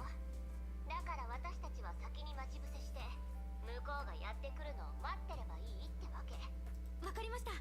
ではゼーレさんと一緒に直ちに新庄製薬の本社に向かいます。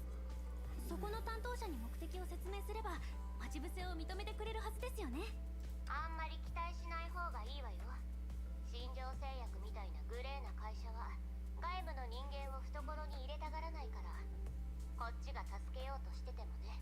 だったらこっそり潜入するか強引な手段を取るしかないんですね。まあそういうこと。深夜まで働いた成果を無駄にしないでよ。The red-haired professor pointed to herself with her thumb before hanging up. 行こう、スーサナさん。新庄製薬へ。はい。今度こそ無謀者を逃がしませんよ。ここが新庄製薬の本社ビル。こんなにたくさんの機構がうろついているなんて物々しい。これって本当に新庄製薬の警備用機構なのかな。よく見てみたらこれは無謀者が使ってた機構と同じタイプじゃないですか。まさか。急いで中に入ってみよう。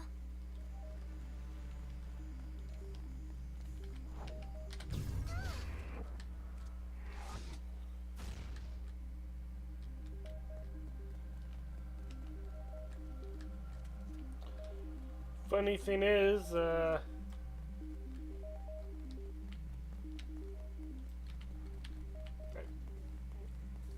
know it's a lot cheaper to just reuse resources, but I just think it's funny that so many different structures use the have the same courtyard, the same upside down pyramid with a waterfall.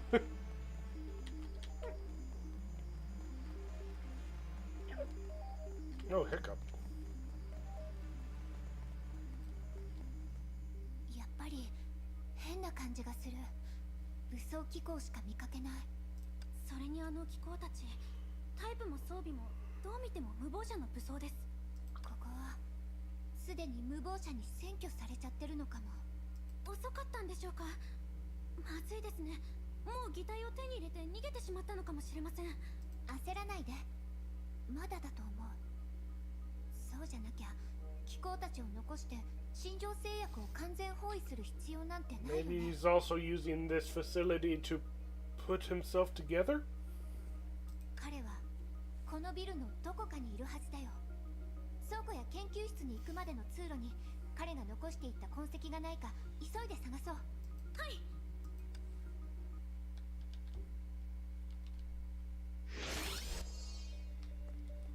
ゼーレさん、見てください。このエレベーターは地下研究所につながってると書いてあります。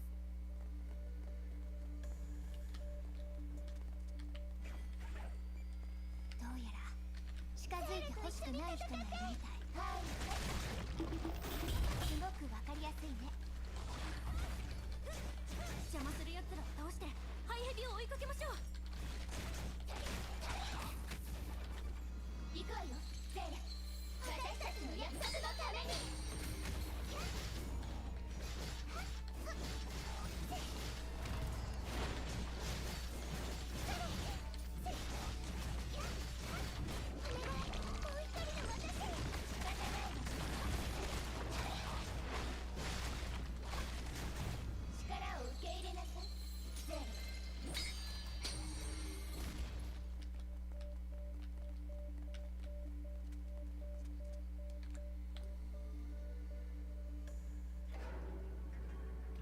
The wide elevator descended steadily and finally came to a slow stop. The elevator doors opened slightly, silently, revealing the scene before their eyes. これが新庄製薬の地下研究所。あっちの培養層に入ってるのはただの人工器官ですよね。待って、スーサナさん。私たちの他に誰かがいるみたい。Celie was right, and the person she felt had no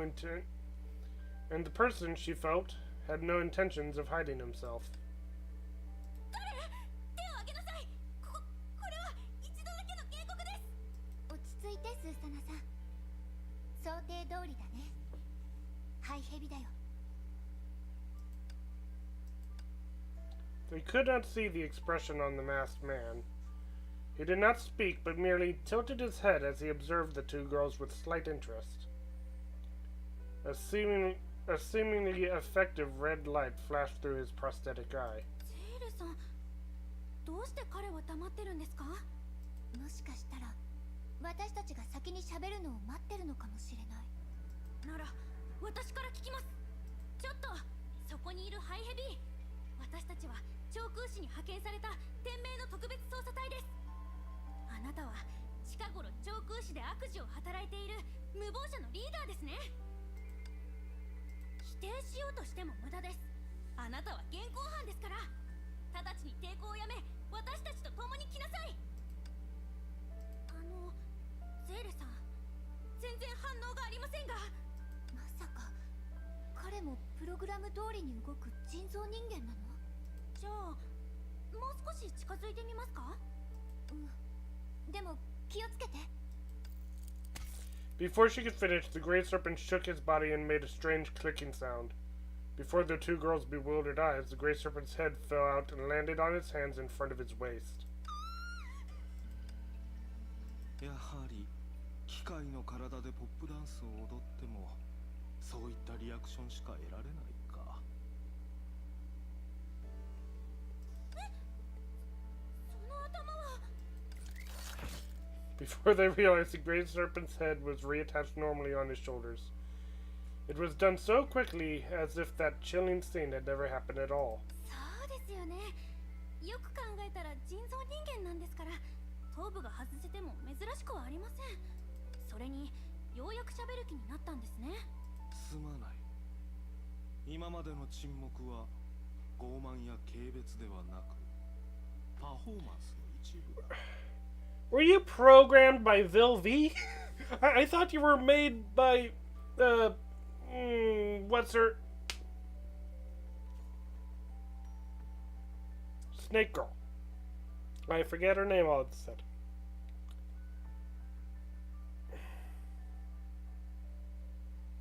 Ah well. But that sounds like something Vilv would do. パフォーマンス？そうだ。わかりやすく言うと雰囲気作りさ。口を開かなければ私のミステリアスな雰囲気はどんどん強くなる。好奇心がそのミステリアスな誘惑に負けた時、君たちは自ら近づいてくる。その瞬間こそが今の技を披露する絶好のタイミングだ。どうだい？ゼーレさん、そいつはとても変な人みたいです。変なのか。いや、私はごく普通で一般的な人間だ。私の夢は普通で一般的な人間になることさ。小娘よ、一つ質問をさせてくれ。もし私が君のようなごく普通の人間だったら。ごく普通の人間にはできませんよ、そんなこと。できるさ。4ヶ月前、北アメリカのあるオーディションでマジシャン兼ダンサーが身体能力と服を利用して披露してみせたんだ。肩の上にあった彼の頭は腰に近い位置まで落ちた。正直に言うと、その瞬間を目にした時、私は言葉にできないほど感服したよ。私はすぐに真似し始めた。そして1時間も経たないうちに彼よりも完璧に再現できるようになった。しかし誰も拍手してくれなかったんだ。君たちのような小娘を驚かせることしかできなかった。どうしてだろうか。あのダンサーは雷鳴のような拍手をもらっていたのに。Intent is very important. If you're showing a performance, the mood should not be pure mystery. If you want to show a magical performance, you need to make sure that the audience is coming in for a magical performance. Keep the performance mysterious, but make sure that they are aware of the intent. その理由を探ってたどり着いたのは、人の肉体を持っているものこそが本物の人間という答えだった。食材をどれほどきれいに切ったとしても誰も機械を褒めたりしない。しかし包丁さばきの技術が優れている料理人は人々に称賛され芸術家と言われる。Yeah. There I might actually, yeah. そういう例はまだまだある。乗り物がいくら速くても誰も敏捷だとは思わない。しかし100メートル競争の優勝者なら子供ですら名を知っている。何が言いたいんですか？それはすでに語った。本物の人間だけが意味と価値を持つ。意味と価値を手に入れたければ本物の人間になるしかない。 I'm kind of sympathizing with him here. なるほど。自分のスペアにしたかったわけじゃなくて、本物の人間になりたかったから擬態を奪ったんですね。君はとても聡いな。天命の特別総裁。過去の私は君の名前を知っていたはずだが、1904の偉大な祝福を受けてより人間らしくなった私は覚えていない。だが誕生した形を選ぶことはできないが、なりたい姿は選べる。うん。ハイヘビさん、夢を追う中で何かを忘れてませんか？窃盗、放火、強盗、危険武装の不法所持、公共財産の破壊、暴力行為。そんなに本物の人間になりたいなら、常識的な人間のように犯した罪を償ってください。Celia and Susanna exchanged eye contact in unison and carefully surrounded the gray serpent from both sides. Do we want to let him complete the process first, though?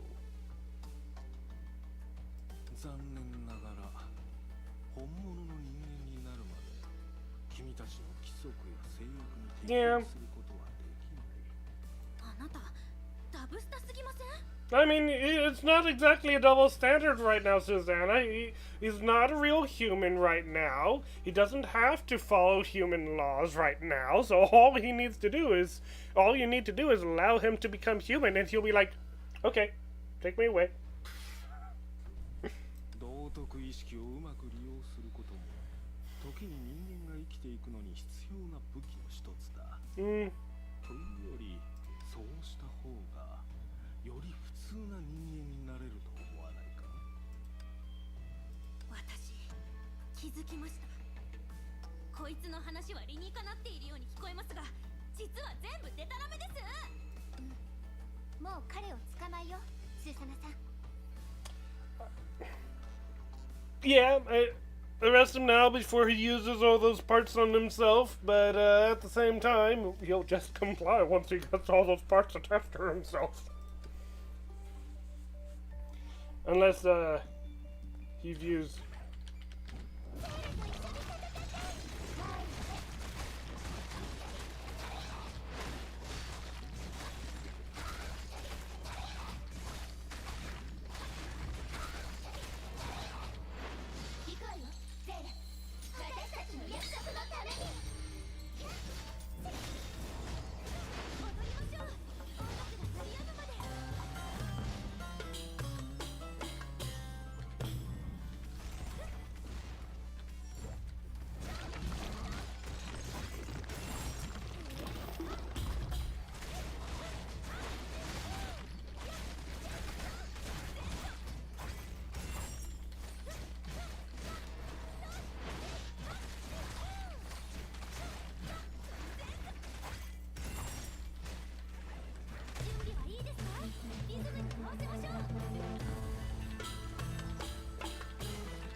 I'm enjoying Susanna's battlesuit a lot more than I was expecting I would. やっと終わりました。案外しつこかったですね。彼はもう手持ちの分を使い切ったみたい。In the rather cramped underground lab, mechanical limbs and fragmented parts were scattered all over the floor. Grey Serpent casually sat on a railing by the side, no longer summoning new weapons. He raised his head slightly, as if everything that had happened around him did not matter. こんなに長く戦ったのに誰も助けに来ないなんて。あなたは本当に無謀者の中心メンバーなんですか？ Grey Serpent laughed softly upon hearing that, sounding rather delighted. スーサナさん、多分そもそも他の無謀者のメンバーなんていないんだと思う。長空市に入ってから私たちが戦った相手は武装機構とロボットだけだった。彼以外に生きてる無謀者のメンバーは見かけてない。 And even he's technically not alive right now. そして調査中に彼以外の無謀者メンバーの顔や見た目の目撃情報は何一つ入手できていないよね。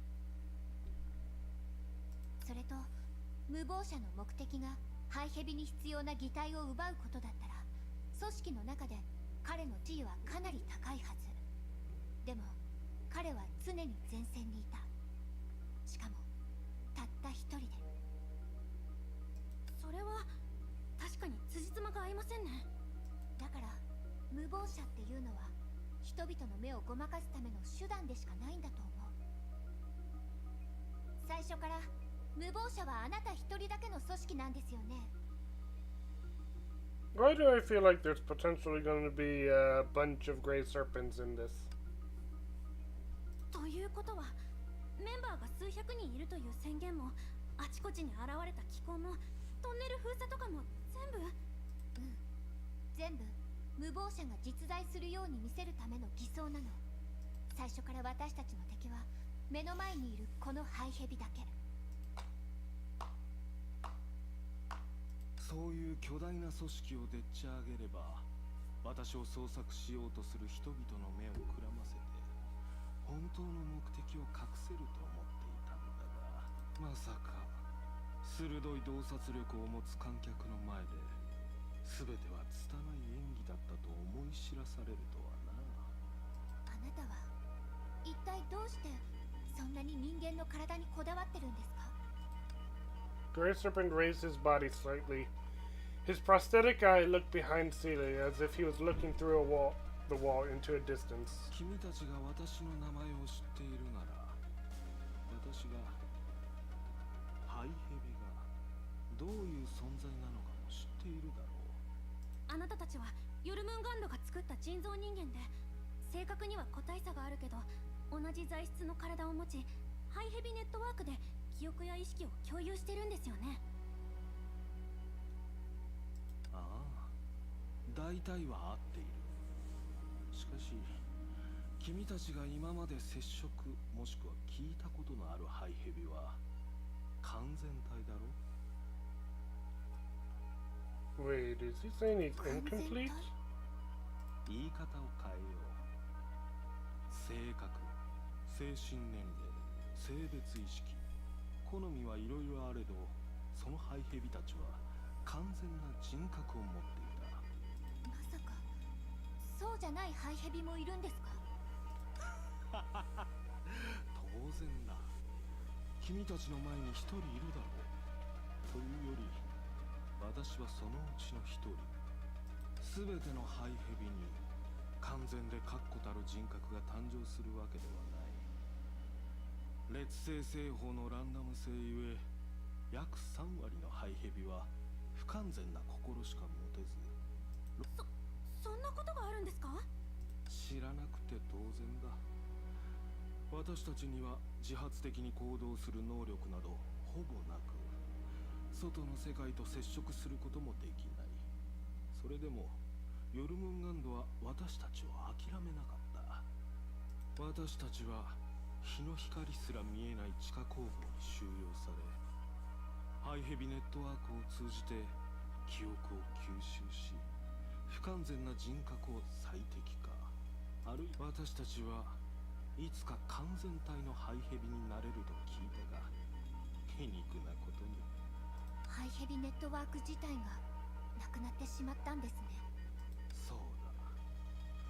完全体のハイヘビたちにとってそれは自由と解放を意味したが、私たちにとっては腹の中の胎児に栄養を与えるへその緒を切られたようなものだった。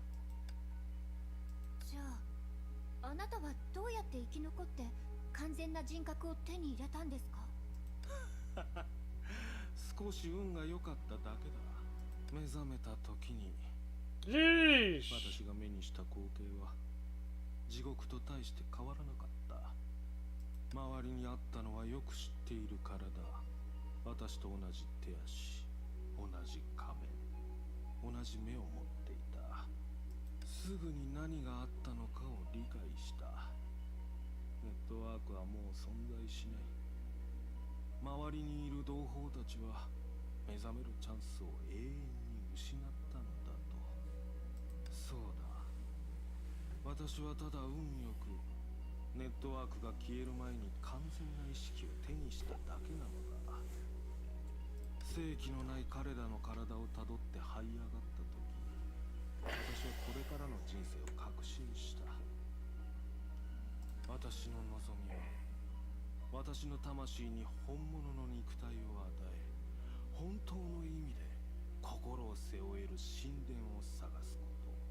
冷たい棺桶から離れて暗く寒くベタベタとした気持ちの悪い感覚をもう二度と思い出せないようにしたいのだ。それが人間の体にこだわっている理由だ。聡明なゼーレよ。He paused occasionally while he spoke, as if trying to remember the conversation, and he correctly called out the other's name. ハイヘビ、あなたの境遇には登場しますし、その固い意志にも敬意を払います。でも、その考えには賛同できません。Once again, he's willing to surrender himself and follow justice once he becomes human. たとえ人間の体や機械に心がなかったとしても、それは一つの命の形です。そういったものを価値のない存在だと認めるつもりはありません。セーレさん？ Okay, that's fair. どうやら君にも自身の物語、それゆえに私の信仰とは全く違うものを信じているようだ。しかし残念ながらもう時間だ。本音を言うと君の物語を聞いてやっても構わないが、今はそうしている場合ではない。 Suddenly the gray serpent swayed and his head fell off yet again. But this time it did not fall to his waist, but rolled straight to the ground. まずい、偽物です。正解だ。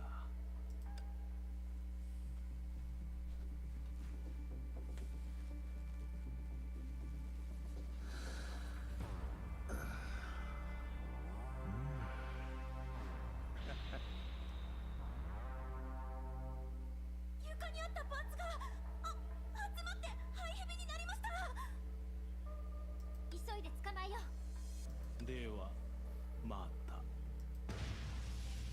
The gray serpent's real body agilely climbed into the vent next to him, and the sounds of explosions followed afterwards.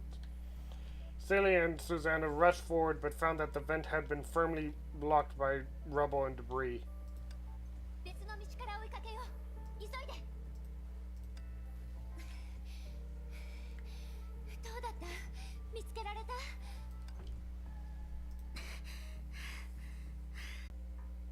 If she's listening in on the entire conversation at all times, she's just heard all of this.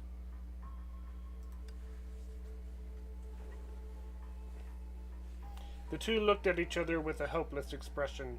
Suddenly it seemed like Susanna had thought of something. わかりました。ゼーレさん、昨日ハイヘビを倉庫の中に閉じ込めましたよね。でも彼は蒸発したかのように消えました。もしかして今と同じ手を使ったんじゃないですか？それって、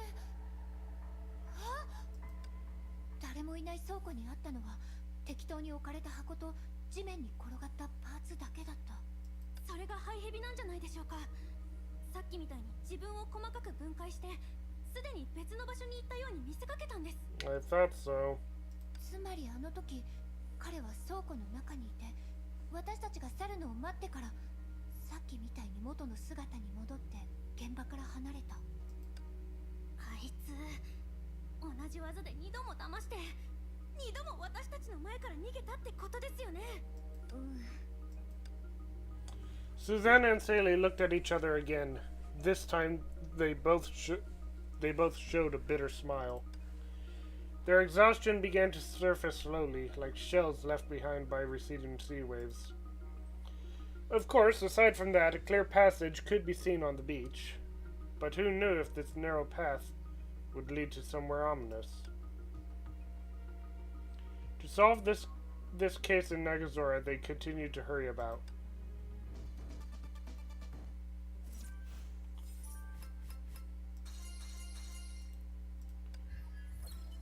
And I think that will be a good place to end the stream today. We still have this batch, and there should be another one coming out later. Maybe not. Maybe they're ending this because that's why we have this event going on right now. 疲れないの？ずっと仕事してて。一緒に昼寝する？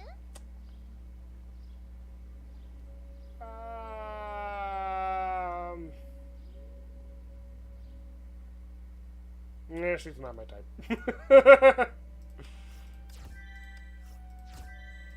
Also, yes! I can finally get this elf. What else do I want to spend currency on? Yeah, Mind Stones.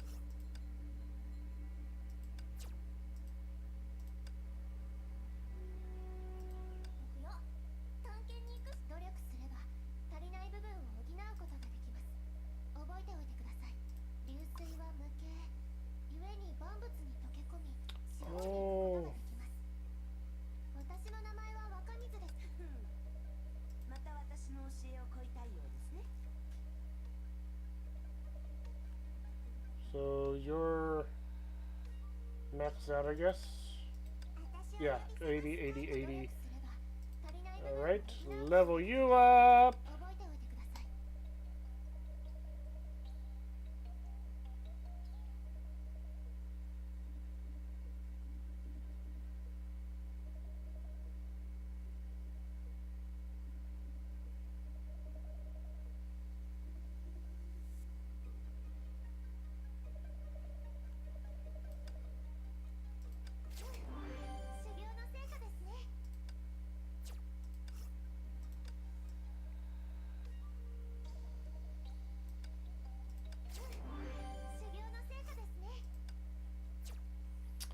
Alright. Unlock. Unlock. Unlock. Unlock.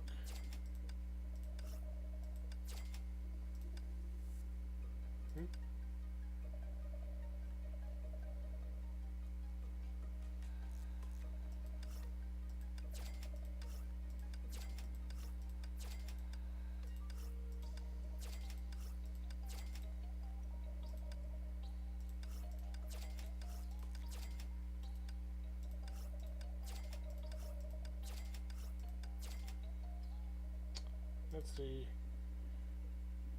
2 basic attacks. Basic attack 1, launch 2 water projectiles, and 2, swing the sword to emit a marching wave, dealing 480% attack of ice damage. Okay. Channel of formation to gather enemies into a large area. Alright.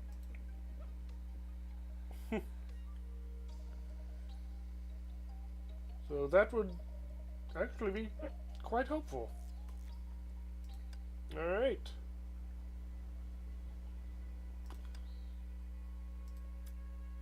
Just claim those.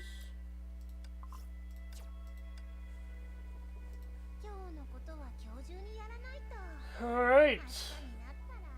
I think that'll be it for today. Anyway, troops, thank you so much for watching, especially you, Scarlet, since you're the only one who showed up today. But yeah, we will be back for some more streams next week. Genshin, Star Rail, and Honkai Impact. Looking forward to that. And yeah, I also finished recording a Let's Build of that Ninjago Dragon. That's why you don't see him behind me. And I will be hopefully editing that and uploading it next week. Anyway, troops, thank you so much for watching, and I will see you all later. Bye!